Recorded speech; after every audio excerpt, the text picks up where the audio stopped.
नमस्कार। आज माता का दूसरा दिन है, तो द्वितीय नवरात्रि। तो द्वितीय नवरात्रि माँ का नाम जिस नाम से हम उनकी पूजा करते हैं वो है ब्रह्मचारिणी। तो ब्रह्मचारिणी जैसे हमने बात की थी कि शैलपुत्री एक बच्चे के रूप में अपने पिता के नाम से जानी जाती थी, अब उनकी अपनी पहचान बन रही है। तो जब बच्चा बड़ा होता है तो पहले जैसे हमारे यहाँ आश्रम बताए हैं कि ब्रह्मचर्य आश्रम, तो वहाँ पे शिक्षा दीक्षा उसकी शुरू होती है। तो माँ ब्रह्मचारिणी उसका प्रतीक है। तो आपने देखा होगा माँ ब्रह्मचारिणी का रूप देखो आप, एकदम सफ़ेद कपड़ों में, सौम्य रूप में।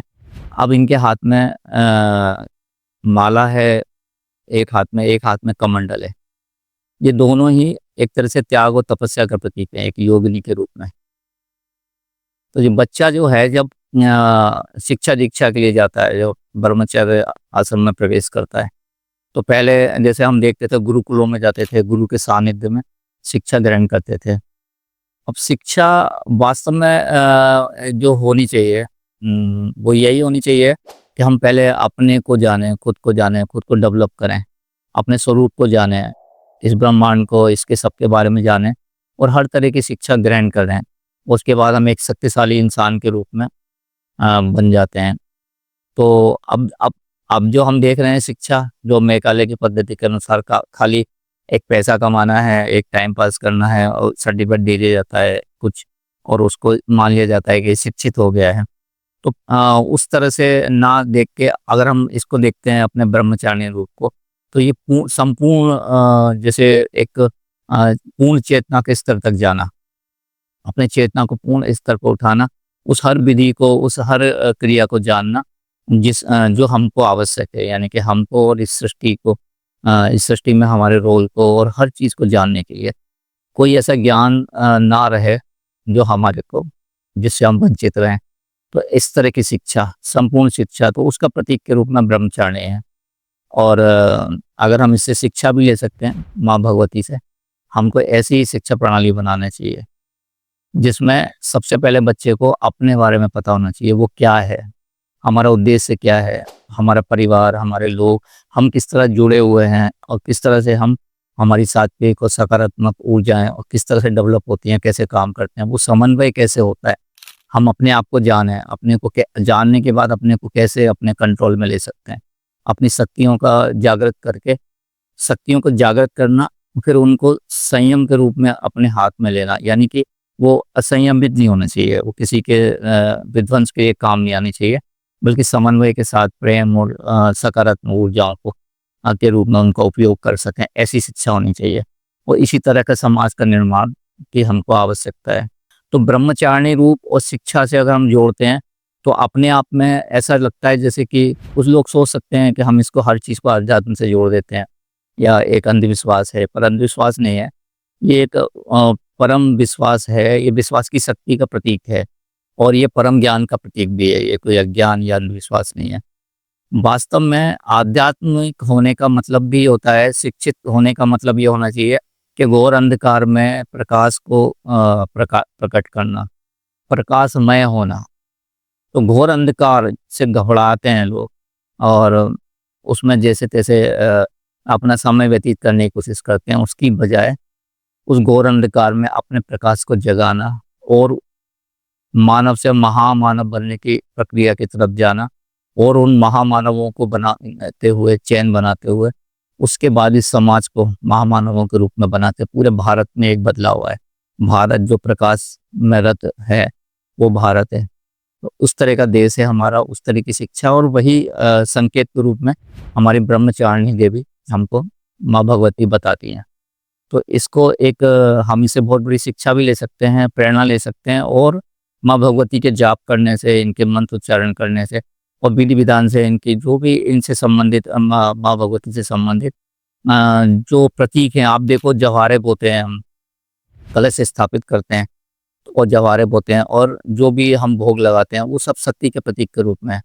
तो जो जवारे बोते हैं, जो गेहूँ जो वगैरह हम बोते हैं, तो एक बीज का एक वृक्ष में बदलना, एक कोंपल फूटना, फिर एक वृक्ष में बदलना और उसको पूरा प्रकट होना, एक बीज का जो संभावनाएं छुपी हुई है बीज के अंदर, एक मौसम होता है, समय होता है, उस समय का लाभ लेना। अब ये धरती बड़ी सूनी पड़ी होती है, खाली पड़ी होती है, अचानक समय बदलता है, बरसात आती है और जो बीज पड़े होते हैं वो उगने लगते हैं और वो प्रकट होने लगते हैं, वो वृक्ष बनने लगते हैं, पौधे बनने लगते हैं। उसी के प्रतीक के रूप में हम माता के वो जवारे बोते हैं, जो कि बीज से बढ़ के फिर वृक्ष के रूप में आते हैं।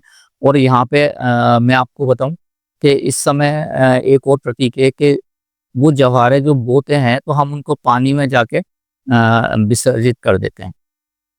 वास्तव में ये ठीक नहीं है।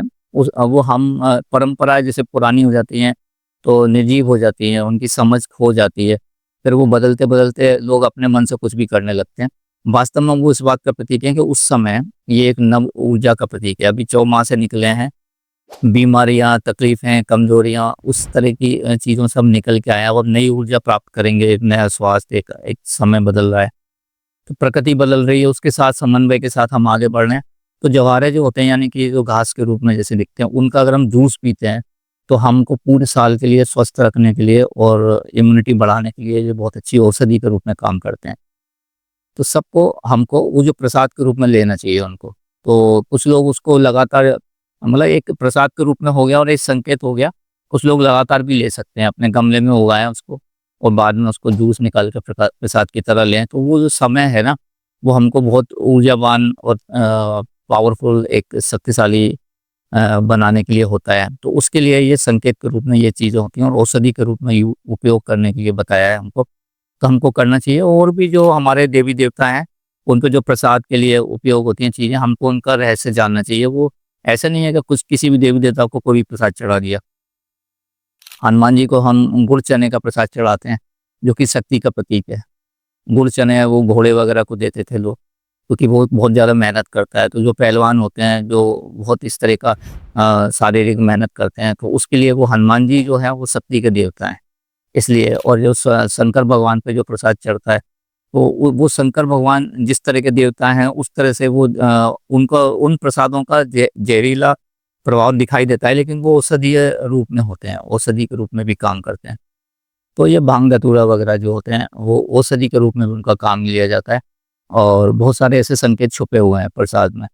तो इसी तरह से हमारी जो ब्रह्मचारिणी देवी हैं, वो हमारे ज्ञान के प्रतीक के रूप में, जो अंधकार में प्रकाश होता है, तो बच्चा जब शिक्षा के लिए जाता है, तो ये बहुत बड़ी घटना है, उसका जीवन बनने वाला है, उसका प्रकाशित होने वाला है, वो बहुत कुछ प्राप्त करने वाला है।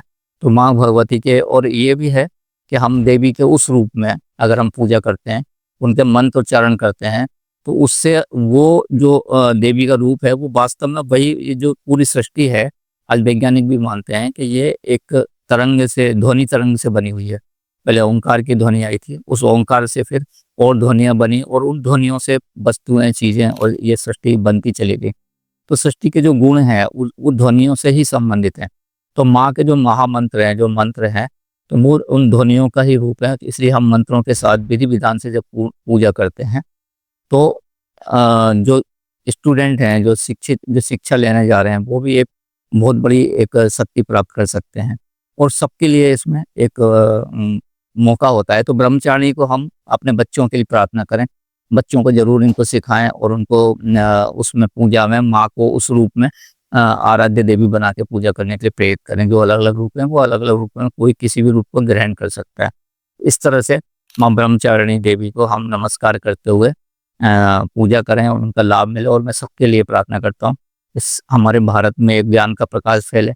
हमारे शिक्षक बच्चे जो हैं, स्टूडेंट हैं, वो बहुत शिक्षा इस तरह की प्राप्त करें कि आज आने वाले समय में जो बदलाव हो रहे हैं, प्रकाश अब अंधेरा छँट रहा है, जैसे सूर्य निकलने वाला है, प्रकाश होने वाला है, वो समय है, तो उसका लाभ मिले और ब्रह्मचारिणी देवी की सब पे कृपा हो।